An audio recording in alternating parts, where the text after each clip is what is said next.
Hey everybody, this is Al with El Rey Collection, and I'm here today to continue the series of the top 10 cards by decade.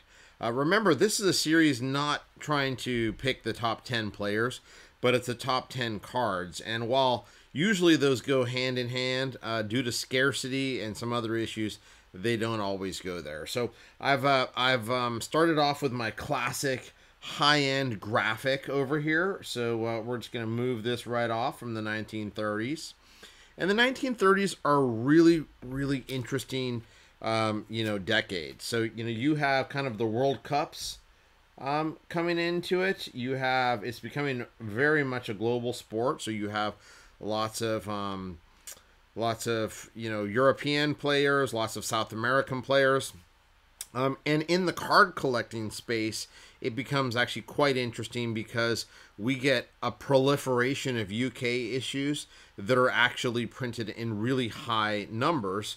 So we get, ultimately a lot of cards, and because of the ease of getting a lot of these cards, they're not necessarily the most coveted. I think there could be lots of honorable mentions in the 1930s. For instance, things that come to mind, like an Ardath Stanley Matthews 1934 rookie, very great rookie, belongs in every collection. But, just because it's one of the most graded pre-war soccer cards, because he's a massively important player and because it's a beautiful card, but it can't really go into the top 10 because, it's so easy. It's one of those cards that you would say, hey, it belongs on kind of a Mount Rushmore honorary mention. One of these cards you can easily collect. A lot of the cards that you're going to see here are really, really hard. And that's part of the reason why they're one of the top 10 cards in the El Rey collection from the 1930s. They match fantastic players together with amazing cardboard. Very, very difficult to find cardboard. And I wouldn't be surprised if you search for a year for pretty much every card on this list and it never was available. So, I think that's one of the things I love about the 30s. It's one of the things I hate about the 30s. You're also going to notice, maybe more than any other decade besides maybe the 40s, because we have a war in Europe and there's a dearth of product, that the 1930s are going to be heavy on Latin American issues, specifically Argentine issues, just because they're beautiful. The player subset is really important, and yeah, so those are some of the things that you'll notice. So in the number 10 spot, look at Speak of the Devil. Here we're looking at the 1932-34 Caramelos Triunfadores, and if you look at this, these are so, you can see these this back, it says Caramelos Triunfadores, and they're very thin paper. They were probably issued obviously with caramels. I shouldn't say probably, it says it on the paper. And so you can see stains on them. They have different colors on the backs. Some are yellow, some are orange, some are green. And just to have Antonio Sastre, who won, I think, 11 club titles, won two Copa Americas, is one of only 24 players in the Argentine Hall of Fame. And I think this is his earliest sticker. It's gorgeous. It's rare. It's a super important historic player. And because of that, Antonio Sastre takes the number 10 slot of the most epic cards from the 1930s.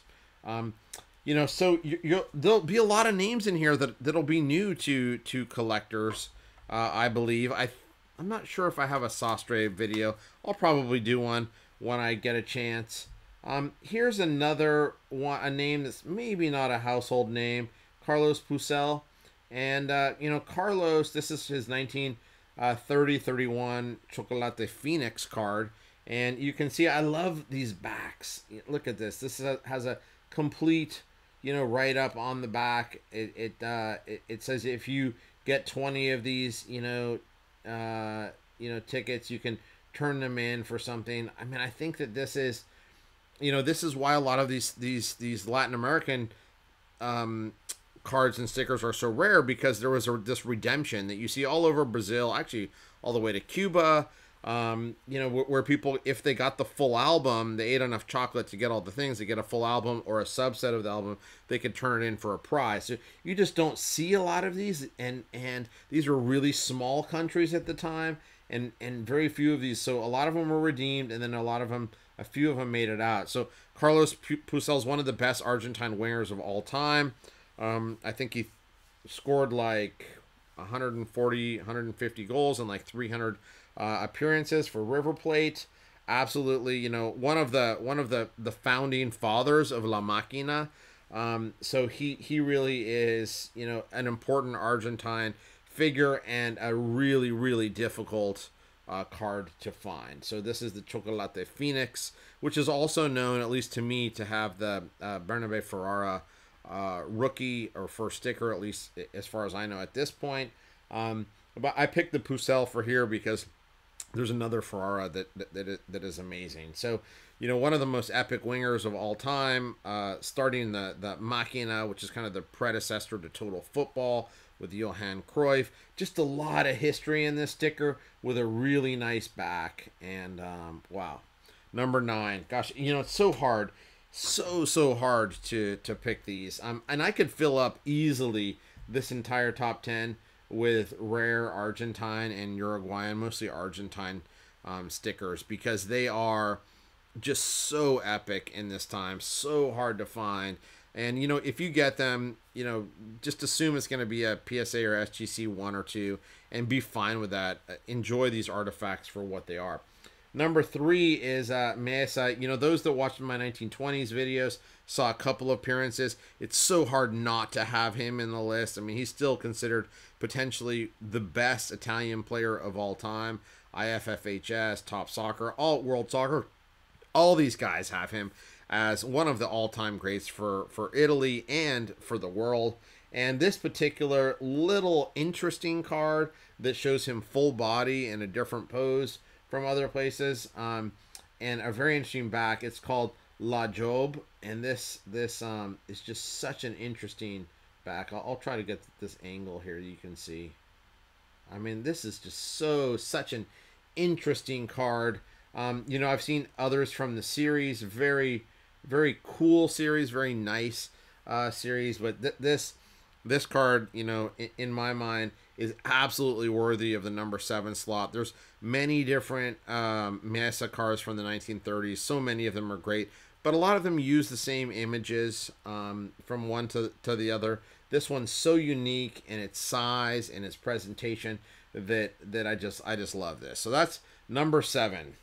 Obviously, you know, you if you want to learn more, I have a full video on his cards, so you can check that out. I also have a full video on Dixie Dean. You know, most people know one of the most prolific scorers ever for England and Everton. You know, he had the record 660 goals scored in the Premier Division. The Babe Ruth of English soccer. This particular issue, it's not his rookie. Remember, his rookie is 1925, and again, check out the video that I have on Dixie Dean. But he is interesting. This particular card is interesting. He's wearing, you can see the 3 lions there, so he's in the English kit. But what's interesting about this is it's Series cigarettes, which comes from, I think it's Malta. So you've got this really small distribution, makes this card really scarce. There's a number of other stars in this set, and these are photographic. I don't know if you can fully appreciate that here, but if you tilt it, they're not like matte. They're not print. They're truly photographic. So I think this one is absolutely a classic. To have it in a near mint 7 is just insane. So that is the let's see, what was that, 6, right? Was that 6? 10, 9, 8, no, 7.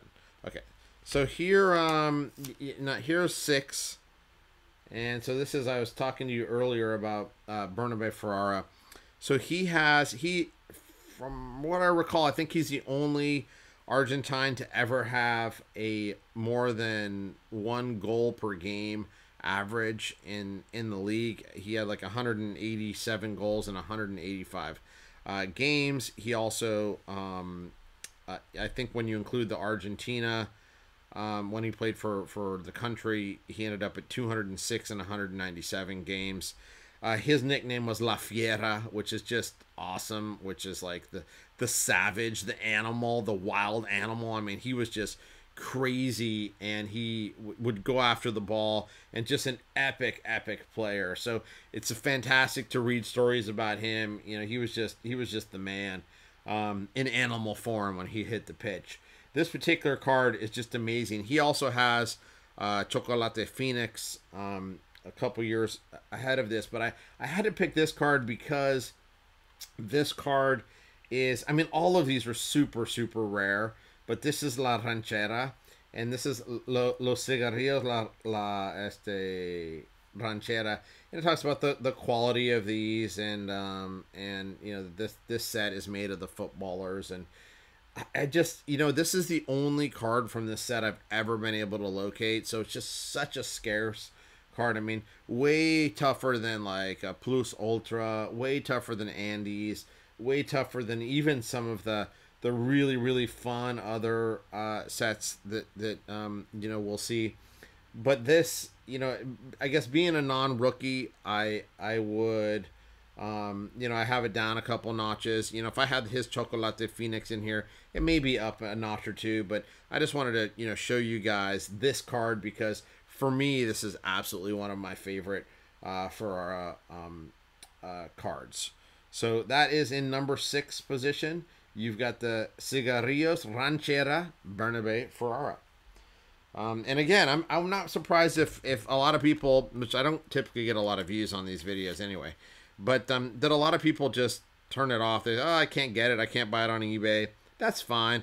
I'm just trying to show you guys some of the real scarcities out there that, you know, give you you know, some hope in your collecting. I've been a collector for a long time, and when I'd say the thing that most happens in my collection is that if I'm patient, things will show up, and you need to know what to look for, and you need to be patient. And some of these things will come up, you know, over the next 5 years, and if you just are careful in watching, the satisfaction you'll get for adding some of these things into your collection will be immense. So these are not things for flippers. You won't be able to find them one, and the markets are so nichey that that they're hard probably to sell because there are no comps. Nobody kind of knows what's out there. So here's the 1930s Andes, Andrade Jose Andrade, and Jose won the 1924 Olympic gold, 28 Olympic gold, and the World Cup in 1930. Obviously, he is of African descent, and he is just one of the most epic players of these early Uruguayan teams. I say him and Nasasi on defense were the two you know, major players on the team. This also has a nice back here as well, and you know, just this epic photograph of him, which I'm trying to get the right angle here for you guys to see it. So epic player, super important, takes the 5th space in a 1930 Los Andes. Some people, by the way, actually call that 1928 issue. That's out of Uruguay, from what I recall. So now we're in the top 5, and this one I'm gonna put out here is our Arsenio Rico. Rico is absolute epic player. He scored nearly 300 goals in about 325 games. I think it was like 295. You know, he's the all-time highest goal scorer in the Argentine league. He's a Paraguayan, which also is interesting. So he's the all-time leading Paraguayan, obviously, in Argentina as well, and the all-time leading scorer for Independiente in Argentina. So he has you know, he has a 1936 lace. There's some questions on the dating of the Cabecitas de Oro, but I show you this card just because while layas are beautiful, layas de football, which you'll see one here coming up in a second, are absolutely beautiful cards. These Cabecitas de Oro are really hard to find, and the fact that they could be from a year before, in Raphael Breton's book, he labels them 35 to 37, so not 100% sure where we are in that, if we got additional information. But look at these beautiful backs as well. Sorpresas Cabecitas de Oro, which are golden heads. So that's how you do that. And you can see there's the same mechanism as you typically have here.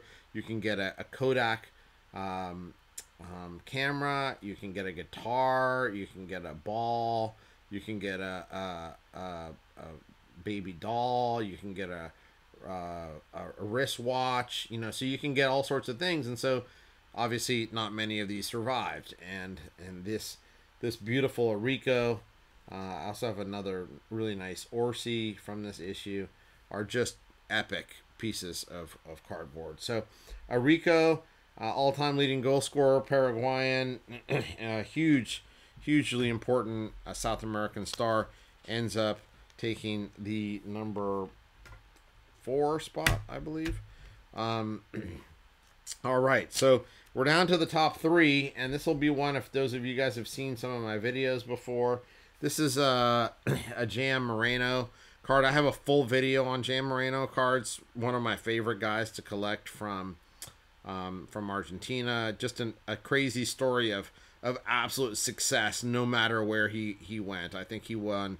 He was, the first and only person for many years to have won titles in 4 different countries. I mean, he basically went wherever he went, he became the winner, and the teams rallied around him. He was just an amazing player. And the earliest card I can find of his is this 1936 Lays de Football, which we had mentioned before. These Lays cards are absolutely gorgeous. Another way, and probably the correct way to say, the set name is Lays de Football with a hyphen, but they're actually issued by Compañía Nobleza de Tabacos, another tobacco card. And they usually come in black and white photographs with black writing on the back. There is this variation that shows up really across the set of these green tint, and I call this the Christmas version. So here's a Christmas version, Lays, of Jose Manuel Moreno, and I find these to be just absolute crazy important cards. Absolutely one of my favorites from the 1930s. Again, the other version as well, the regular black and white photograph, absolutely crazy important as well. But this one just calls out to me. Green's my favorite color as well. So massively important player, super cool set. Actually, these few that I've shown you from Argentina, the Lays, the Cabecita de Oro, and the Phoenix are some of the few that are actually square. You're going to start seeing that from this point, from the late 30s, almost all Argentine issued cards are pogs, different shapes, triangles, larger circles, smaller circles, and that continues all the way through Maradona's rookie year in 1977. So here is a Jam Moreno River Plate Christmas version, green 1936 Lays football card. Now we're down to the last 2, and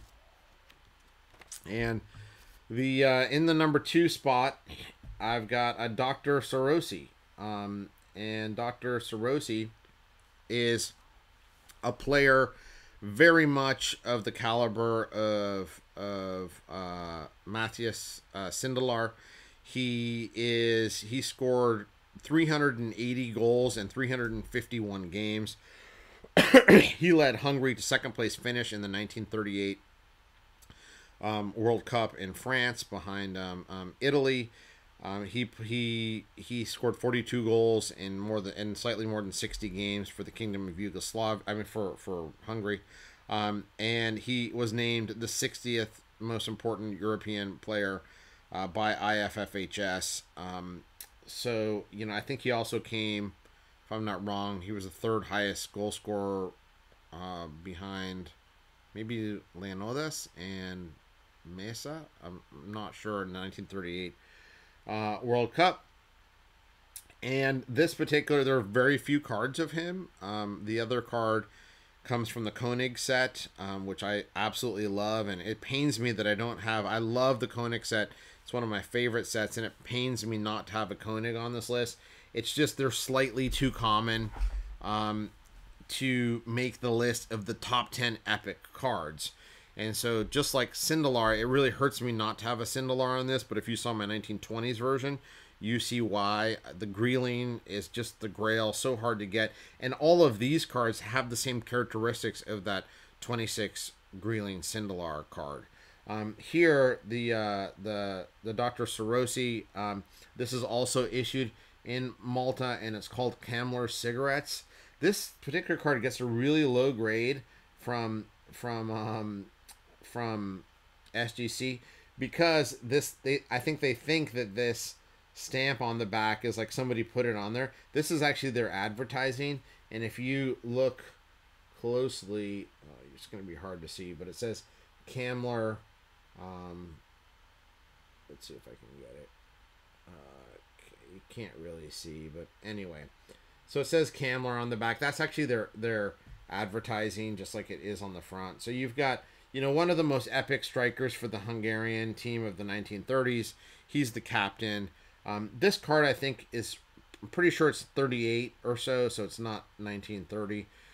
So you can get this one. You can get his Koenig cards, and those are basically it. You can get some postcards and stuff, but just such a massively important player, and to have such a small print in again, Malta, that it just, this checks all the boxes, and rarity, player importance, time frame. It's photographic. I don't know if you can see that. The shine, actually, you're getting more of a reflection than your shine. Oh, there was a little bit of it. Yeah. Anyway, so Dr. Sorosi in the number 2 slot. And then this may, shock a few people. Dun dun dun. And the number 1 card from, I'll put my fancy, this is my video, my fancy video from the 1930s. The number 1 card in card or sticker is this beauty, and I'm sure many of you are like, wait, what? Who the hell is this guy? So this is Marko Marjanovic. I think I said that right. I probably didn't. I butcher this. But he is absolutely one of the most important players from the Kingdom of Yugoslavia. And this card, to me, here, see if I can clean this a bit, is just so crazy amazing. Look at this Byzantine-like gold leaf that you have here. I mean, this is just an amazing sticker, and you're like, okay, well, that's cool looking. What about the player? I haven't done a video on him. There's not much to do because it would basically be this and one other card, but he had 802 goals in 804 games. In his biography, they say that he scored more than 1,000 goals. He scored like 37 in 58 games for the Kingdom of Yugoslavia. He played in the 1928 Olympics, 1930 World Cup, I think 1934 World Cup.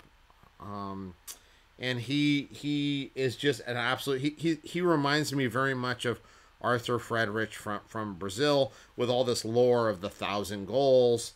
In a similar way to Pele. Hey, how many of those were valid? How many of them were not? I don't know, but what we can say is that he was an absolute goal machine. He had a tremendous amount of fame in his time, and this particular, to track down a sticker like this from the 1930s from Eastern Europe is just crazy difficult.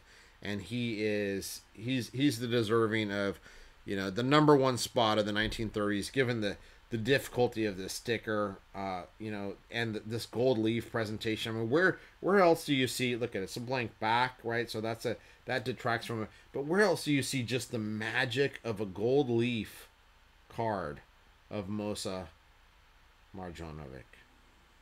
I mean, this is just insane with the massive crest of the Kingdom of Yugoslavia. You know, I don't know. I look at this. Hopefully, you guys feel the same. And again, if you don't, let me know in the comments if you think that it was that this one doesn't deserve the #1 spot. For me, it's just crazy important. I love it. I hope you've loved it today too. You know, I had a ton of honorable mentions. You know, I certainly, all the Koenig cards, you know, especially the Sindelar. You know, I've got some amazing Fernando Perroteo cards from Portugal that you know, those are just amazing as well. You know, it's just so hard to pick these cards, and a lot of them are going to be of players that people haven't really, you know, heard of. The Ilsa Sweets set out of the Czech Republic or Czechoslovakia back then had just a bunch of fantastic cards. There's a Dixie Dean in there. There's a Sindelar in there. There's a number of players from Eastern Europe that just don't have any other cards. Those all could have, you know, made the list. Some beautiful Italian cards, right, of Orsi, Piola. Oh man, the 1930s are so rich, and they're not nearly as expensive as some of the other decades. So, you know, I'm if you're a UK based collector, you know, I apologize. There's so many great UK sets. The problem is they're just too common to make the list. I thought about the you know, the Stanley Matthews transfer stamp. So, you know, there's just so many choices, and it's hard to boil it down to 10. And when I look through my collection, and I've got boxes everywhere behind me just saying, hey, what really makes it for me and why? These are the top 10. Now, it does hurt me that I can't have, so here's the Mosa. It does hurt me that I can't, you know, some of these honorable mentions that I'm just going to put up here. You know, here is a really cool disc, one of the very first discs that show the United States soccer. Most of you guys know I'm U.S. based. I got the U.S. badge on here today, and this is Bert Pantenud, and he was the first World Cup first guy to score a World Cup hat trick. He scored 4 goals in the 1930 World Cup, and this is the only known metal pog that I know of him. He actually has, together with who we call Billy Gonzalez, the Babe Ruth of American soccer. He also has a metal pog from that set, which this is it, obviously, where he's wearing a beret, blank back again. And actually, Mosa has a card from it, but I'm not 100% sure this is his image on it, even though they have his name. You know, a lot of times in these World Cup sets, and this will be a trend that you'll see through time, that they'll actually write the name and they'll mix up the images. But as of now, this is Mosa in the 1930 World Cup. So it pains me to not have, you know, some of these epic cards as part of the you know, 1930s.